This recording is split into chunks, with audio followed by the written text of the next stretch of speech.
He's going to be looking into the crystal ball and telling us all about the future of test organizations and testers. We are very happy to have with us Dr. Shankar Ramamoorthy with us.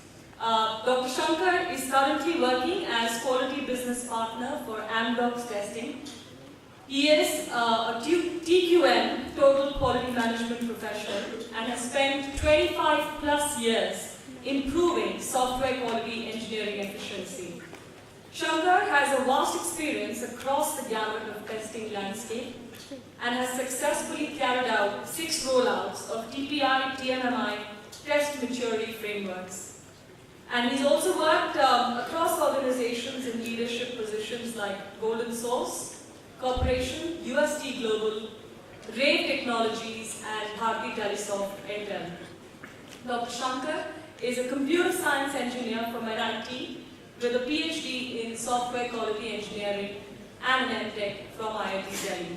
So let me now welcome amongst us Dr. Shankar Ramamoorthy. Let's have a huge round of applause for him, please.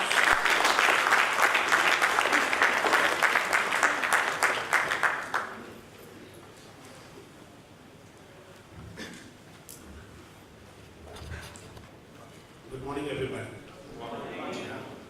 Okay, so at the outset, I would like to thank Stepin. I've been part of Stepin for the last 2 years. I was in the, I think, two or three conferences, if I'm right. Okay. So thanks, Vipul. Thanks, Angela. Thanks, all the organizing committee of Stepin. And I was very keen to talk about some of the thoughts which I have around the next generation tester. So this is a very small the thought process which came in me in terms of how a tester should move from one state to another. And we've been hearing about Dr. Anand talking about how the tester should test and skills and so on and so forth. So the context here is very simple. Testing is an art. How many of you agree with it? Testing is an art. Okay, good. Testing is a science. Very less. Okay. Testing is an art struggling to become a science. Or I will put the other way around. Testing is a science struggling to become an art. Okay, how many of you, all of you must have done testing, how many of you have done testing thinking it as a science? Raise your hands. Did you enjoy that experience? How many of you did testing as a fresher? You were asked to tell the first job you have to do is to do testing. That's the best way to try it. How many of you did that way and enjoyed it? Okay, many hands. Okay, so this is the context. This is the context which I want to talk about. I'm going to use the concept of a force field analysis of Kurt Lewin in this regard. Kurt Lewis gave us a change model and told that a tester goes through, any individual goes through 3 stages. I mean, it is the freeze, move, and the refreeze. So when testing started, it wasn't a discipline like development. It was a discipline which was needed because you have to test the software. And then science came in. When science came in, science got so much freeze that we forgot the art of testing. And when people were talking about user experience, people were talking about testing, exploratory, ad hoc, I think the component of art was getting more pronounced. So in this context, I'm going to share a few views of me while I feel that the tester of tomorrow should be equipped with all the testing techniques, whether it's cloud, whether it's mobile, whether it is cloud analytics or BI. The science has to be there, but the science of testing has to be coupled with the art of testing. And what are some testing art traits? I'm going to define it because the more I define the art, we lose the art. So art should not be defined technically, but I'm going to tell the traits which testers should have, and you can make it interactive by sharing your views as well, because these are purely the thought process which I have, little out of the generation from the young people out here, but you can let me know. So just a quick word about Amdocs.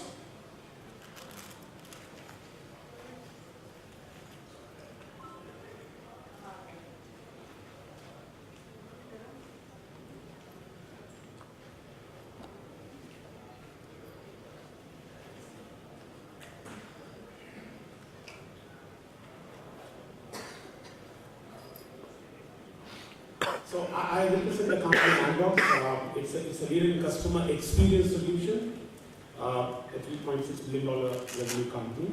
We are employing more than 22,000 professionals, and I am looking after the Amdocs testing part as a quality business partner here. We are a telecom testing outfit, one of the 20 top leading software testing providers as per the Testa magazine. We got a 14% market share in testing, and we have our own proprietary testing framework which we call as BEAT. This is a patent which we have 20 odd patents around the testing framework. It does all the testings like targeted testing, testing patterns and other stuff which people was talking about.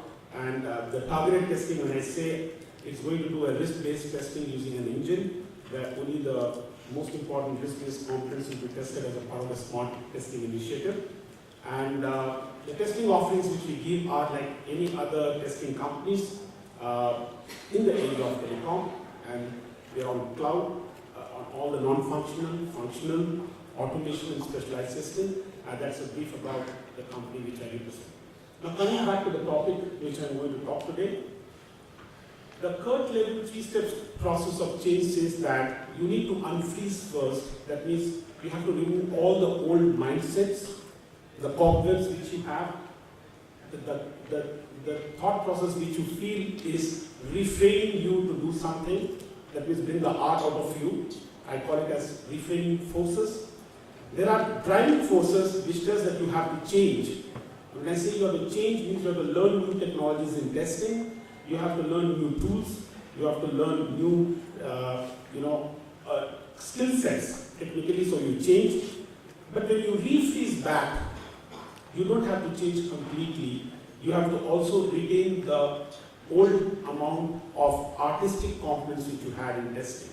And that is the whole purpose of this discussion, is that when you change, there has to be a parity, there has to be a good balance between the science and the art of testing. That is the reason I asked the first question to all of you, is how many of you think testing has what percentage of art and science? Because you may use a document and test, but at the end of the day, there are many areas where you would have found errors, and that will come out of your artistic approach to testing. A good artist can do that. So, the force field analysis is the topic for today, and it says that the tester needs to move very clearly between the science and art of testing, which I have shared with you. The testers learned the art of testing initially. Science was less. Cloud was not there, mobile was not there, analytics were not there, and science came in later. When science comes back again, there has to be a balance between these two forces. The science and the art of the testing making a perfect equilibrium match. The forces of the art and the science needs to balance so that we have an equilibrium. Do you all agree with this? Yes or no? So yes, that is in everything which we do, a balance or a middle part. So I'm talking about a balance in testing as well. So what are the tester traits? When he goes for a refreeze, so let's again go back to the theory. It says change, freeze, change, move, or freeze, move, and refreeze. When the testers go for a refreeze, he has to go in an artistic way. How many of you felt that when you tested, you felt like an owner? Raise your hands. Oh, good. You are no less subservient to any other sex. So the pride quotient, which was also talked about in the morning, is that when you test, you think that you are an owner. And for the testing which you have got, the product of the application, you have to think that you are the king. You have to think that you are a context imperial tester. The tester in you should make you feel that, yes, I'm here to break the product, and I'm going to make the life's hell out of it. How many of you feel that way? A little sadistic approach, but that's the way you should think. This is my thought. We can debate on it. How many of you have learned some programming over years when you have been testing?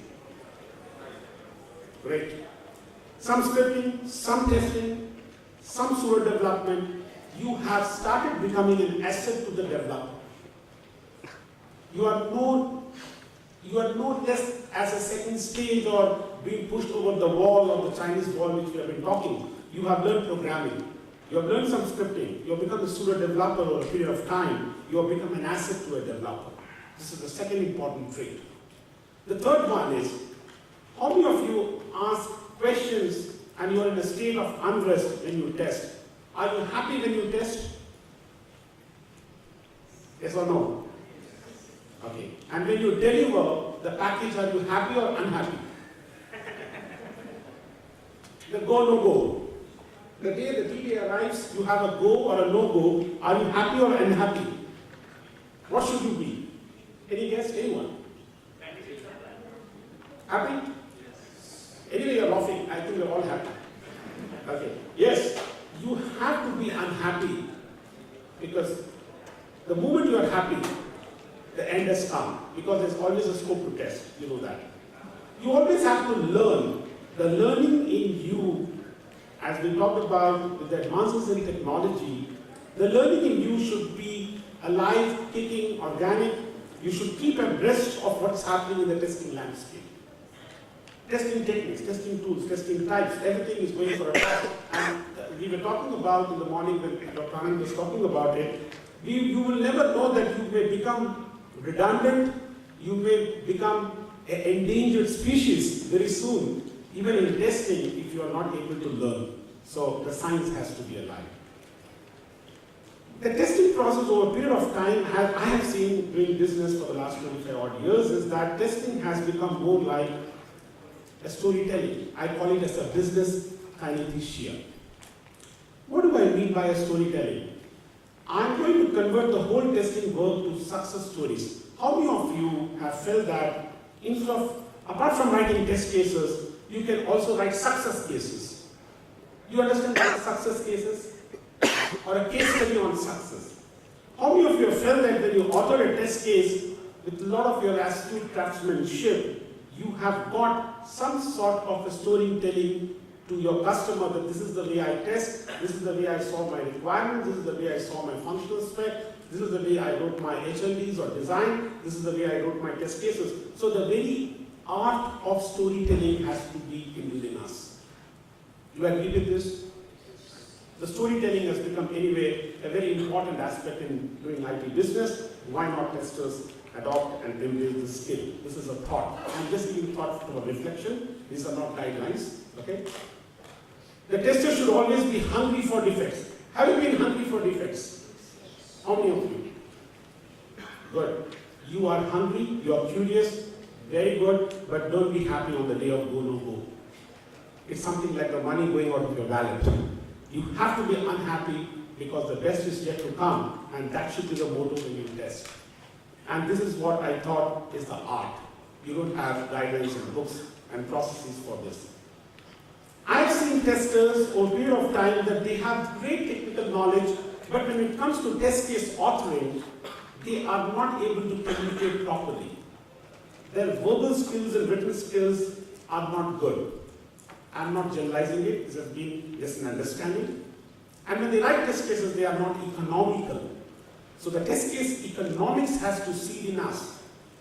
And when I talk about a test case economics, I'm talking about sharp, focused test cases, point-yielding, targeted test cases, where I will get my defects. I go to the landmine there, and it's a gold mine for me and a landmine for the developer, and I'm able to unearth the defects. So that is the type of a thought process which everyone should have. I'm sure you agree about it. How many of you, with hands raised, write focused test cases? Don't be humbled by the product. Yes. Don't be humbled by the product. The product is given to you. It could be wrong. You can so much salt it. You could recast it. You could re-engineer it. You could be passionate that you got a product, you have to be a user. And when you are a user, you have to think that I am the chosen one to break the product. So think like the fact that you are the chosen one. And the chosen one is the artistic component of the tester. So all these traits, the artistic traits which I am trying to see in the force field, will create more value to the customer because your pride quotient has to be high.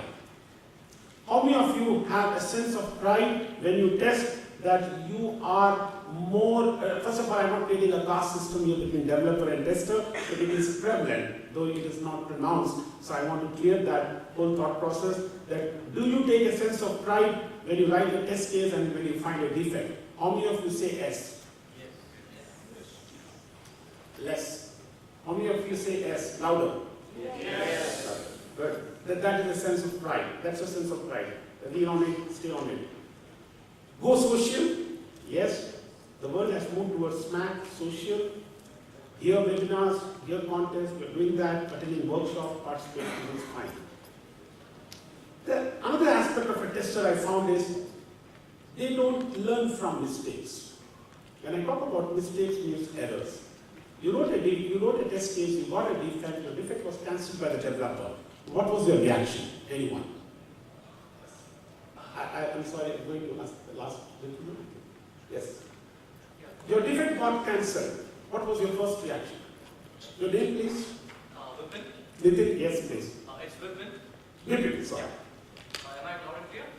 Yeah. Okay. So it depends on the context. If it got cancelled, of course, first thought of mine will be why, and how can I? Why? Yeah. Good. The second thing will be that can I pursue this guy or this person to understand why it is a bug and why it should not be cancelled. So it's more of bug advocacy for me to help him out to understand that it's important. Very correct, very correct. Absolutely right. I think the why gives me a 5 why analysis, the root cause analysis. So we do a root cause analysis on the leakage or on the leaked bugs, but never a time we take the ownership of finding out what went wrong on us when it gets cancelled. It takes time to do that, but then that's called the test pride maturity index. We have to go there. We have also learned time. We have to learn to prioritize and learn to see that we give valuable bugs, not just a big bucket of bugs to keep our pride quotient high. The cancelled and the valuable are correlated, so it's all about quality over quantity of bugs.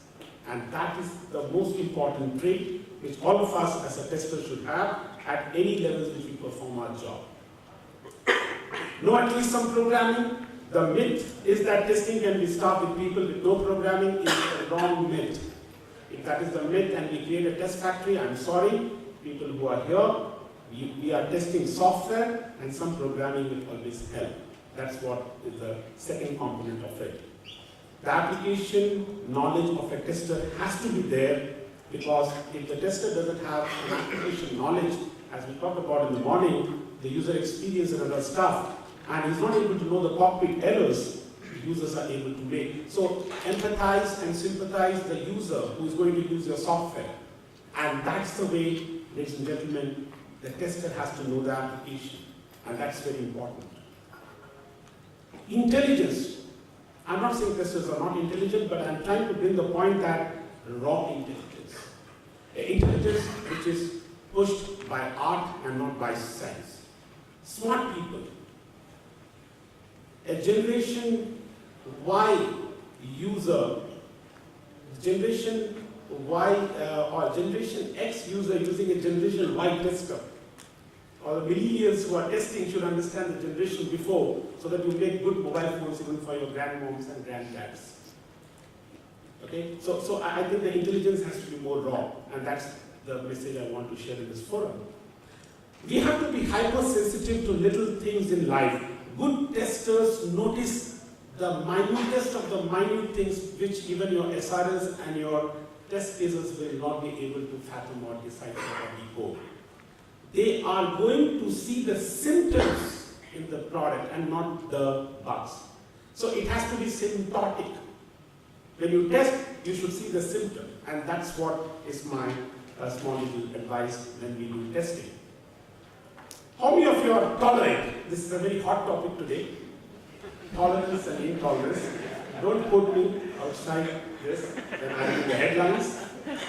Amir Khan faced it, but I hope the MC is not mitigating this. I'm talking about a different tolerance here, the tolerance for chaos. What is this? react to chaos and uncertainty in different ways. If a tester waits, please read this line very carefully. If a tester waits for all the issues to be resolved before starting the test design, he won't get started. You cannot see a utopian system in software development and testing. Have you seen it, ladies and gentlemen? Raise your hands. Yes or no? Have you seen everything perfect before you get your release notes to do testing? No, it doesn't happen. Testers have to be a little flexible. Flexible doesn't mean that you will take critical defects in release note and start testing from the unit test, but you have to take little tolerance of chaos, which is there because the chaos is a part of the system. It's an entropy, which we all understand. It's a structured entropy, and that's how organization works. So when the testers have to be a little flexible, they're able to drop things when blocked and move on to another thing which is not blocked. So testers always should have many irons in the fire. And that is the message which I want to give. Apart from hypersensitivity and the raw intelligence, apart from the artistic component in the game of art and science, the tolerance. I have seen many testers not having people skills. When I say people skills, I'm not talking about the skills to go to the hustings and get votes. I'm talking about an effective programmer. Even if you are hostile and antisocial, it won't work for a tester. You could be an intelligent tester. You could know the product in and out, but you don't know how to take your stakeholders with you. You are not able to convey the message in the right forum. Your packaging is poor. Your sense of humor is poor. You are thick-skinned. You are pachydermal. You are not able to be diplomatic in handling the programmer. You are in for a big goof up. So please, this is a message. Be diplomatic. Be tactful. Ready to smile all the way as an independent tester would be an advantage. This is just a small reflection from my thought process. I could be wrong. You can correct me. This is what I feel when we do testing. Tenacity, tenaciousness, our persistence in maintaining to something which is habitual. We are in a position to reach to a compromise and consensus. At the end of the day, when the release has to go, there is a release drama. आपको drama नजर में आता है? How many of you feel that all releases have a dramatic effect bigger than the soap dramas we have? 4 hands. Okay, good. Fine, good. Many are saying that it's a release drama. Don't make it dramatic. Don't make it dramatic. You set the expectation of the ground rules well in advance. Don't tell that you are suddenly becoming tough on the last day. Either you be tough on the first day when you did a kickoff and put the ground rules in place. So the testers have to be socially adept.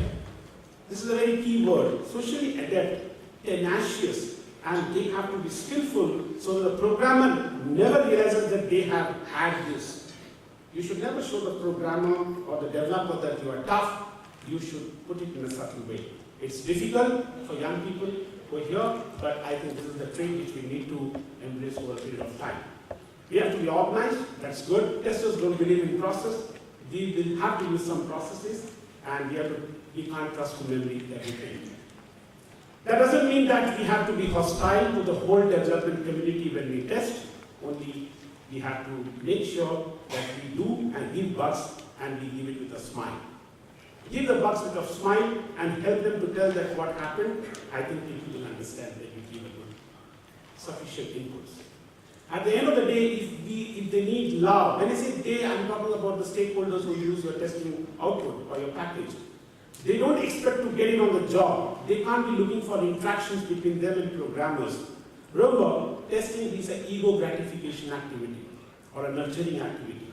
If your ego is getting gratified by finding bugs, please do it. But also make sure that you're able to empathize with the pain of the programmers.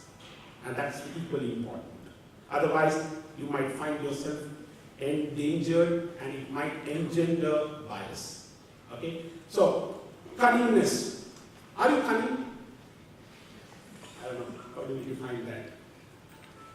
Have you been cunning at work? Should we be cunning at work? It's a larger debate. Okay. So, cunningness is like you have got your automatic test generators to bring your speed down, you got your automation frameworks, you got your QTPs, you got your Seleniums and all that stuff, fine, but at the end of the day, you also have to be having some time for doing off-grid thinking, and that's what I call it as innovation. And Leo, you are the best judge on it. Would you like to say how can a tester be a little innovative when he does the job? Absolutely. Yeah. Am I audible? Got a bad throat, so sorry. Get the mic. Thank you. Can we have the mic on, please? Sorry, but... Leo is going to tell how uncanny or cunning a tester can be. Yes. Yeah. Oh. Hello. Yeah.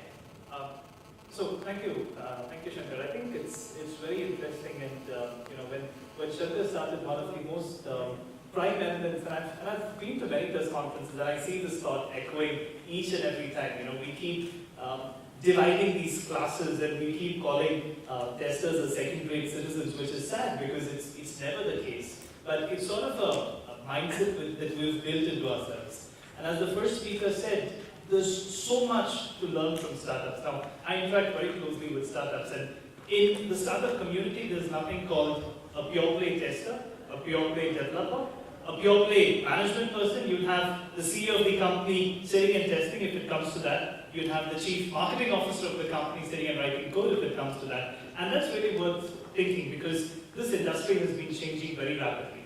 We can either choose to stick to the conventional approach and hope that everything is going to be good, which definitely is not going to be the case. Or we can think about adding innovation into every single element that we do, and that's, at least as an organization back in Amdocs, that's something that we practice. Adding innovation into every single element that you do, and if you can start thinking outside your little vacuum into which you're so comfortable as of today, into your cocoon, and if you can start thinking holistic about becoming an entrepreneur, if I may, then it's going to change the whole concept. And I believe that is how you can infuse innovation and change the whole mindset. And I think that's the cunning that Dr. Shankar is referring to. You need to be street smart. And only if you're street smart can you survive in this industry, can you excel in this industry, per se. Yeah. So, yes. So that was the cunning part, and in a very uncanny way he explained it. The last one is technology hungry. Yes, it's a dull, repetitive work which you're doing day in, day out for your living. And it is the simplest thing for a human being to do is to pound on a keyboard when they're surrounded by computers, and at the end of the day you have to give defects. Be honest, yes, still incorruptible. I'm sure all of you are honest and incorruptible as a tester. And the most important thing is this fundamental honesty extends to a brutally realistic understanding of own limitations of human being. And this is where the art as a tester component comes in. So at the end of the day, the message is very simple. Have a good force field for yourself. There are driving forces in technology as a science, and then there are enablers in you as a human being as an art. Try to see that if you can match both these components and get a good parity out of the both forces to make sure that you are force-fold neutral and neutral on the PS scale, neither too acidic or too alkaline. Thank you very much.